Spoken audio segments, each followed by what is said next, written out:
Yo, what's up lads? You're with Budget Monk, and this is how to own as Byzantium in the patch 1.33. So, just to give you an indication as to how well you could do, for example, this is 20 years into the game, and I just came out of my second Ottoman war, taking the entire Anatolian coastline, and passing my mission to get permanent claims here. Now, we have overall pretty good autonomy, which is rapidly decreasing, as you can see, as well as having 20 crown land, despite having one of each monarch point already.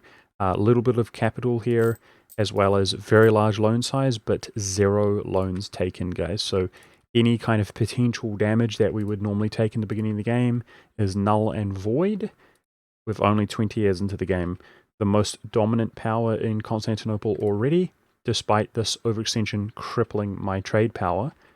We have a lot of wealth and affluence to look forward to into the future. So what is most important, of course, to have a good Byzantium game is the initial war against the Ottomans, and that is going to be the focus of this video. I hope that you guys enjoy.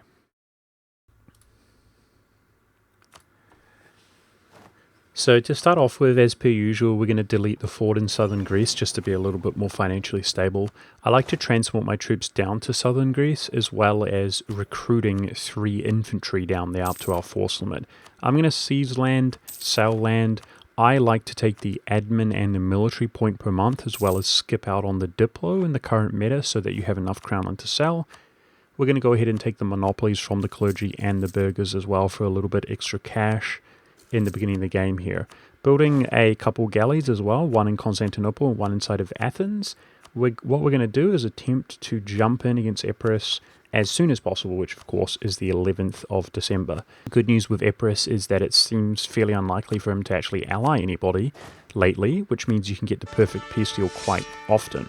However, if he does ally somebody, I do actually recommend attacking him anyway and simply taking your core from him. You'll be surprised it costs about 5 war score, and it's pretty easy to obtain that province, which gives you another province to recruit from, even if you do not full annex him. So for diplomacy, you should be improving with Albania and the Knights, which is really important right from the onset of the game. And I immediately on the 12th of December try to guarantee the Knights if possible, because it seems like they're less likely to raid you so badly if you guarantee them, which also allows you to ally them, because if they raid you badly enough, the game actually dictates your opinion of them, which is quite annoying, and you're unable to ally them because apparently you hate them by 100 or so. But you should be gunning for Albania and the Knights. Those are the important ones. I also like to improve with Emirati, because there is a chance that you can actually PU Emirati, as their starting ruler is so elderly and they share dynasty with Georgia, which means they often succumb to a succession crisis, and that's a nice way, if you ally them and royal marriage them, to get a nice boon in general. In our war against Epirus, we're going to be blockading the strait, securing the strait, and defeating him in combat, just going straight in there to make as short work of him as possible. And then I like to siege down their capital with the help of a blockade from sea, and try to use Athens troops to do most of the sieging while we actually partially maintain my troops. And when I say partially maintain, I mean turn the maintenance way down now that we've sterilized the enemy, just so that it will slowly reinforce, but we're paying a marginal amount for those troops. Throughout the course of the war, make sure to non-stop pump galleys from every province that you can. Also recruit 1 additional land regiment, as vassalizing Epirus will give you a base of +1 land and naval force limit. As far as the peace deal is concerned, we're going to enforce religion on him, take our core province, vassalize what remains on our tiny little island, and make sure to cancel his claims and cancel his rivals, etc., to get as much prestige as you possibly can out of that peace deal, because prestige increases your naval morale, which is going to help you against the Ottoman war. As a result of this war, you're going to have an additional province to recruit galleys from, and you should be able to ally the Knights and Albania upon peacing out. Soon we're going to be attacking the Ottoman Empire, believe it or not, but there's a few things that you want to be doing in the meantime. One of which is to gain military access with Albania and transport 1 regiment over there. I also recommend going 1 over your land force limit to be prepared, as well as spamming naval units all the way up until it says that you have 24 fleet being constructed. As far as your diplomats are concerned during this time, you want to be superficially improving with every single nation who is near allying you. And the reason I say this is to dissuade the Ottomans from attacking you. So if you see the Ottomans are maneuvering their troops to be on the edge of your border, you need to take this as an indication that they're going to attack you. And you should go ahead and ally as many nations as you possibly can. Now, on the off chance that they do attack you, you should be at like 9 or 10 overall relations, having allied everybody you can, which is going to allow you to basically zerg down him, blockade his ports, and I actually recommend that you simply go for a white peace or you take war reparations in a defensive peace deal. This will actually allow you to have your truce come down and take the offense to him in the way that is depicted in this video after the shortest period of time. But hopefully the Ottomans do not attack you, and you should be able to just cancel those allies once he has moved on and attacked somebody on the Anatolian side, like Jandar, for example. So speaking of which, as we jump ahead, you can see the Ottoman troops moving over to Anatolia, and I take that as an indication that he is going to declare war. So it's a little bit early, and I'm a little bit with my pants down, and by that I mean you can see I haven't quite finished my fleet, but this is go time. So just in the same fashion that you should have up to 24 ships being built, I recommend 24 being the magic number for your infantry as well. Yes, 24. That's way over your force limit. So there are two things you're going to want to do, which is transfer all but one of your regiments over to Constantinople. So you should have one in Greece, one in Albania, the rest in Constantinople. You're also going to hire 2 mercenary stacks. One stack should be the Free Company Militia just for bodies because they are the cheapest, and the other stack, what you're going to look out for is the best siege pip general on the mercenary stack that you can possibly find. Otherwise, continue recruiting anywhere as long as you're nearing 24 regiments. And you can see the war declared by the Ottomans. He's fighting Jandar, which also includes his ally Karaman, which means it's go time. I'm trying to bide my time to have my morale improve and get those regiments up, get them over into Constantinople. So otherwise pulling all of our fleet, boxing it out in the Sea of Marmara in order to blockade the coast. And you can see I'm searching around on the sieges, clicking on the provinces to ensure that there's a large amount of Ottoman troops preoccupied. Make sure to vital interest these provinces that Albania would potentially like to take, to give him as few provinces as possible. That includes only his core. And what I'm going to do is actually declare war without calling Albania in to make sure to occupy the non-core province. And then I will call him in as a delay by promising him land. In this case, I am going to give him the province, his core here in Albania, and I recommend that you do the same, but it's just a delayed call to arms. So what we're going to do with our troops is we're going to pile in to the hills fort on the strait, with of course our mercenary giving us nice siege pips, and we're going to try to use the southern Grecian stack to attach the Athenian troops and bring them over, all the way over to the Thracian area. Once I delay call to arms the Albanians, we're going to do the same exact thing, which is to bring them over to Thrace. Otherwise, we're going to use our naval superiority to naval barrage the fort as well as the blockade, which means if you're lucky, it's going to fall very quickly. But otherwise, we're doing what I call over-sieging.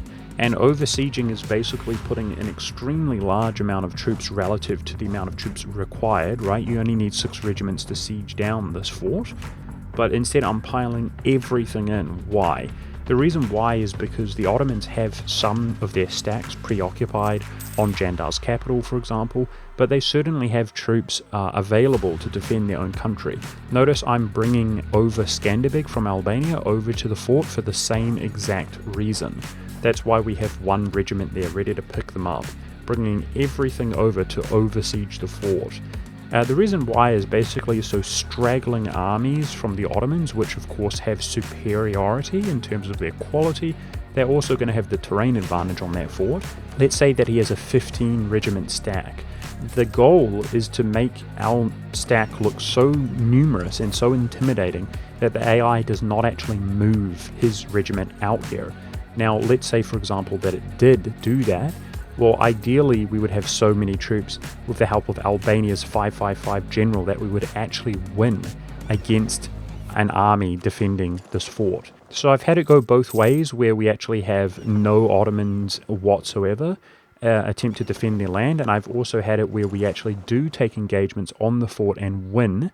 I've also had it where we take engagements on the fort and lose, and that is why I recommend having 24 regiments, as well as trying your absolute best to get all of the forces, including your subjects and Albania's troops, over here to oversiege this fort. You should find economically that you're taking near 1 loan per month, guys. It should be costing you slightly under 18 ducats a month to maintain these fleet and regiments that we currently are maintaining. Very, very expensive. Don't be afraid to take loans. You're going to see what happens here. It's no problem. And just like that, with the fort fallen, believe it or not, guys, I'm actually turning the maintenance off in Constantinople and on the fort we just took, because these sides of the strait are ours, which means he cannot cross unless, of course, he defeats us at sea. Just like that, I'm going to delete my mercenaries. I'm deleting my cavalry because we're still so far over our force limit. And what I'm going to do is just simply siege down the entire Balkan side, nice and chill. I'm even turning the maintenance down, as you can see. And what you'll find is as we occupy all of the provinces within Thrace, which are going to give us some trade power, and we're also looting as well as blockading. Blockading the coast does give you spoils of war, for people who do not know. You're going to find that we actually gain money, and by gaining money I mean a considerable amount of money. Make sure to spread your armies thinly so that they are looting in an optimal fashion, and also make sure to turn the maintenance off of the Macedonian fort and any other fort that you may take, so that you're not maintaining them. But otherwise, guys, we're just going to basically do a full 5-year war, length of warring them, absolutely crushing their enthusiasm as their war exhaustion grows, ticking war score on our side grows, and the length of war modifier continues to grow.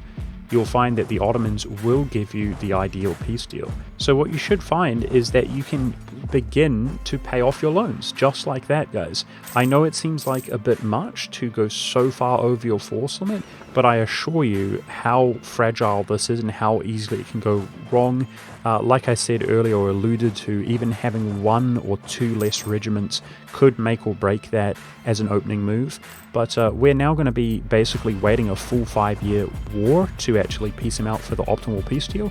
And throughout this entire period, you could expect to make up to 2 or even 3 ducats a month. And this should enable you to actually pay off your entire debt that you have accumulated in preparation for this war. Alright, so let's talk peace deal, guys. You can see, jumping way ahead in time here, the Ottomans are well and truly worn out, and we're going to go ahead and take every single one of our cores as well as the Albanian core, and I'm going to take 2 additional Bulgarian provinces, as you can see. The intention is to actually core state and then reduce autonomy in these provinces. That will cause Bulgarian separatists to occur, and those Bulgarians will then walk into the Ottoman lands.